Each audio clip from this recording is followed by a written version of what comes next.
Hey, it's Katherine from Brandequip Designs, and I want to talk a little bit today about the shadow side of things. And you might be wondering what I mean by the shadow side of things. And the idea that I am kind of operating on right now is that many things, I would almost say all things that have good qualities, also have shadow qualities. It might show up in the fact that if you have too much of one thing or of this, good quality, it's creating an imbalance, um, and therefore, you're lacking in something else. So it becomes a negative because it's preventing you from growing and maintaining this balance.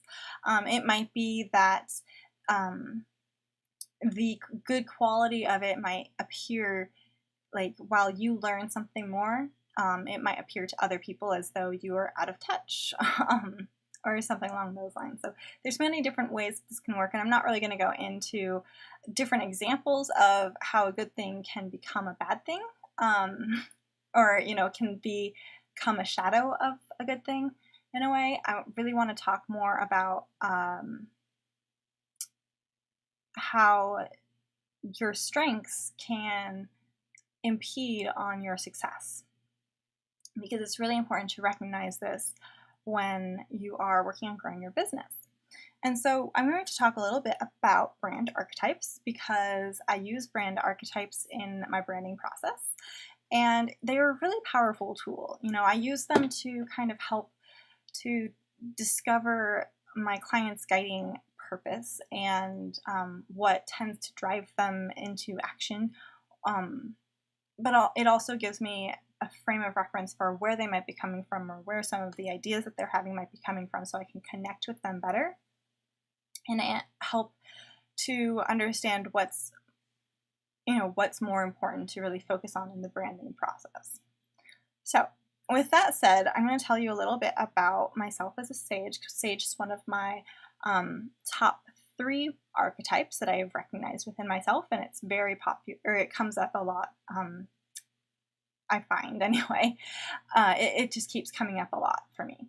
So what ended up happening at different stages of my business is that my sage actually would create my strength as a sage would create an imbalance in my business, because I would use my sage qualities and belief that knowledge is power, which is a big sage thing,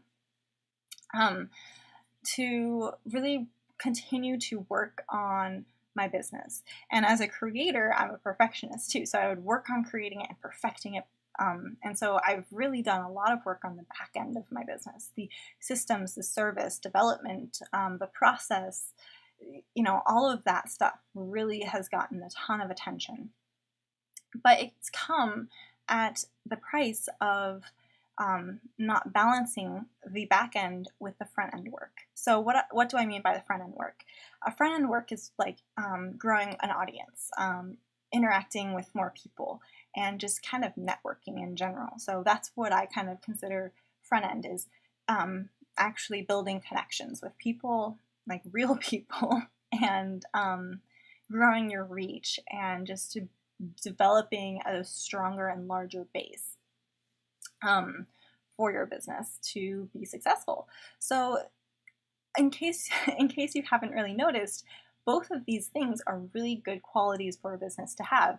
A strong back end with the service and systems in place to help take care of the client needs and to deliver the service that I am promising them. But you also need the clients there to actually deliver the service to, and the audience to communicate with and deliver your message to. So I've worked a lot, and my sage has allowed me to work a lot on the back end of my business. But as I come to realize that, I use that idea that constantly improving my business is a good thing, which it is, but too much of a good thing at the wrong time is not a good thing. It's become a shadow. So it's something that I have to recognize, and it becomes a crutch. So as I work on developing my strengths in the front side of the business, I find that the sage keeps on coming up, and I keep on wanting to fall back into working on the back end, because that's where I'm happy, and that's kind of what I'm really good at doing, and it's what I and I enjoy doing what I'm good at. But I know that I can also be good at the front end if I just devoted the time to growing that skill. But it's hard to manage that balance because it's difficult to really take that leap. So the idea here is that in order to grow your business, it needs to be well balanced. And so too much of a good thing, so too much of the back end sage work, is not actually helpful for growing a business because you still need that time on the front end. At least that's how it's manifested for me. And I just want to use that example to kind of share with you, or maybe help you see something within yourself, in your own business, in your own actions that you see as a strength, but at this point in time of your business is actually acting more as a crutch to keep you from growing in the way that you need to so that your business can reach the next level that it's supposed to. And that's really what I'm trying to get at here, is that balance allows you to grow. And so by recognizing what your strength is, that is actually acting as a crutch, is a really important way to kind of overcome the habit of falling back on this and not actually doing the work that you need to reach that next level. So I hope that was understandable.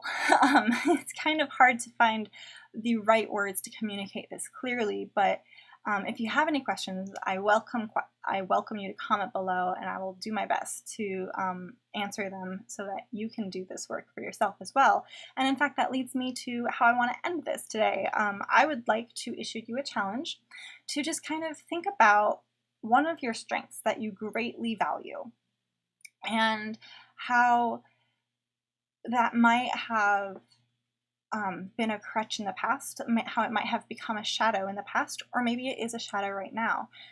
Because if you can recognize how one of your strengths has acted as a shadow before, it's possible, and I would honestly say very likely, that it will show up as a shadow in the future. So it's important to recognize what that strength is, that positive thing that you keep on rationalizing away, this behavior that keeps you from doing the things that you need to grow your business. So while it is a good thing, everything is better in balance, and recognizing what strength it is that you need to watch out for is really key in maintaining and developing balance in how you manage your time, which is going to help you grow your business.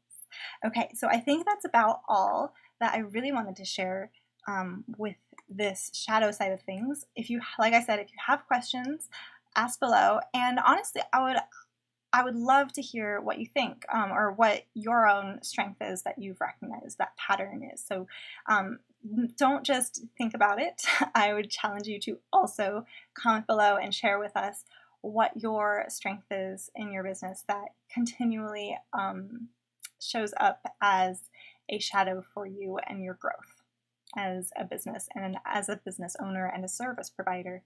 So I hope that this has been helpful for you, and I will see you again next time. Bye for now.